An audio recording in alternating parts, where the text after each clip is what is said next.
So today was a rather special day. We went from Thorpe back down to York, which is about an hour and a half drive, to go on a tour of Carlton Towers. We stopped in Snaith in a pub for a very sneaky lunchy snack type thing. They had some very cool chandeliers that are made out of forks and spoons, no knives, one out of some wine glasses, and all the twinkly fairy lights was very special, along with lots of bottles of empty gin.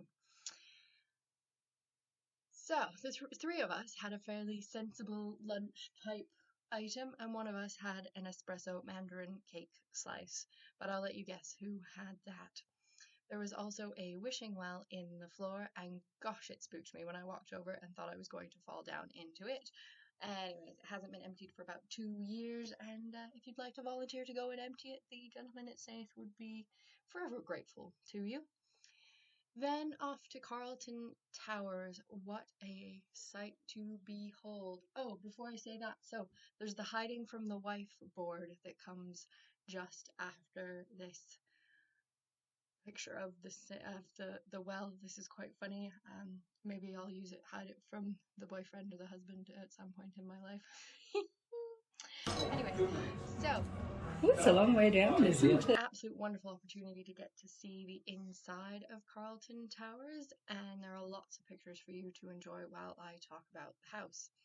The simple late 18th century gates designed by Thomas Atkinson of York at the entry of the park are no preparation for the Gothic house which greets you from the bend in the drive.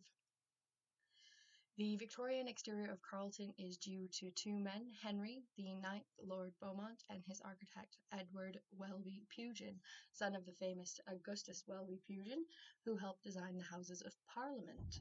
The Victorian exterior is only skin deep, and beneath the 1873-1875 exterior is an older house, which is a three-storied square block on the left, when the original Jacobean Hall of 1614.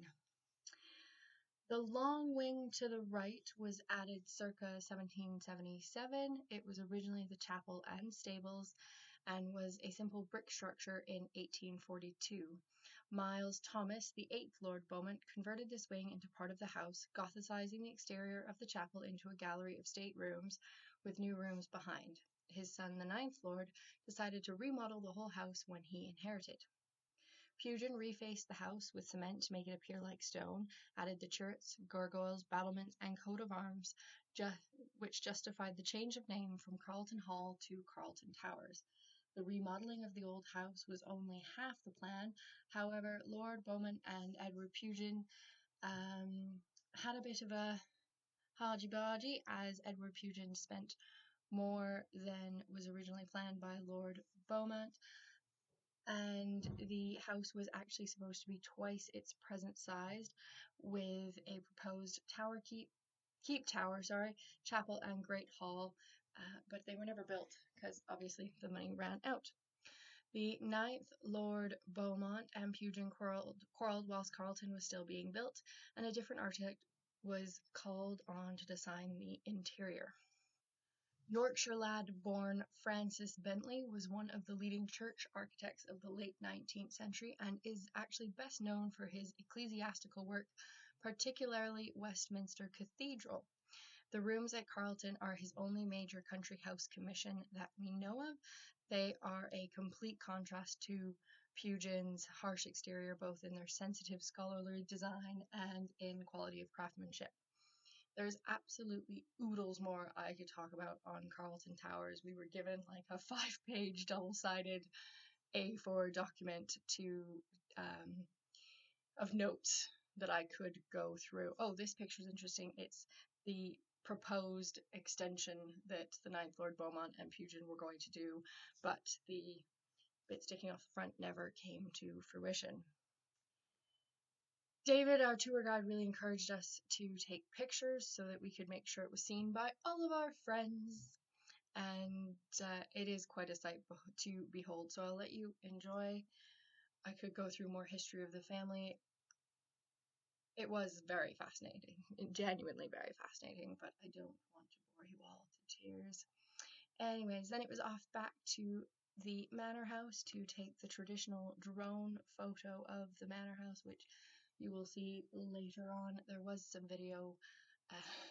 I'll put it in the next video just because the drone's slightly out of commission at the moment. Anyways, what a grand day out.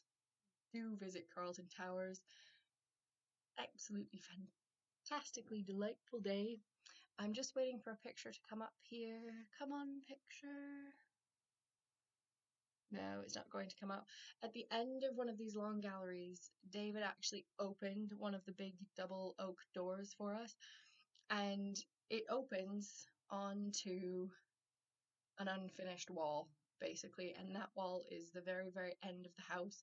The door was put in for when the house would be extended, but the house never was extended, and therefore there's just unfinished paper layer of brick and you're at the exterior wall. Ah, here it is right now. So that is where the house ends, and they just said, well, we'll put some doors on to cover it up in case we decide to extend the house. And that's David, our lovely tour guide. We also had afternoon tea at Carlton Towers, and again, off to Thorpe. So what a grand day out. Enjoy, watch. If you want to know more, Google is there for you. Anyways, fun day out, and I will talk to you in the next one. See ya. Bye.